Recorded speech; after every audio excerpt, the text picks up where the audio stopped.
শাকিব খানের উপরে অনেক মেজাজ খারাপ আমার, কারণ সে এত কিছু বলল এই বুবলিরে, আবার এই বুবলির সাথে কিভাবে পারলো মিলতে।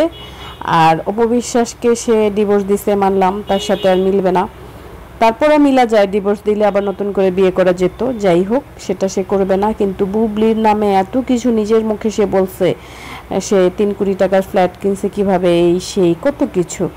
এখন এই বুবলির সাথে কোন মুখে সে মিলল? একটা সেলিব্রিটি, সে একটা মেগা স্টার, সে একটা সুপারস্টার, সে এত জনপ্রিয় একজন নায়ক বাংলাদেশে, তার সাথে এগুলি আসলে যায় না, এগুলি তাকে মানায় না।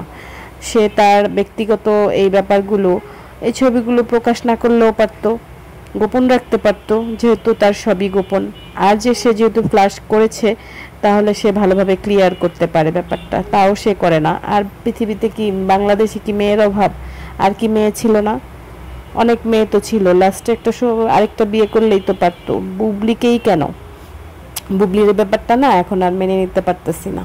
আর অপবিশ্বাসকে এতদিন আসলে ব্যাপারটা বুঝতে পারি নাই আসলে, এখন হঠাৎ ছবিগুলো দেখার পর অপবিশ্বাসের জন্য আমার খুবই খারাপ লাগতেছে।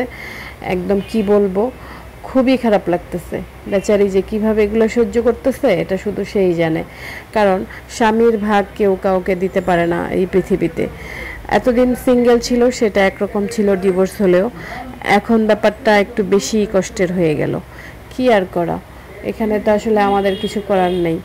তবে ওনাকে, অপবিশ্বাস আপুকে আল্লাহ ধৈর্য দেখ, সহ্য করার ক্ষমতা দেখ, সহ্য করার জন্য তাকে অনেক বেশি সাহস দেখ আল্লাহ, এই দোয়াই করব। আর কিছু বলার নাই, কিন্তু বুবলিকে কোনোভাবে মেনে নিতে পারছি না।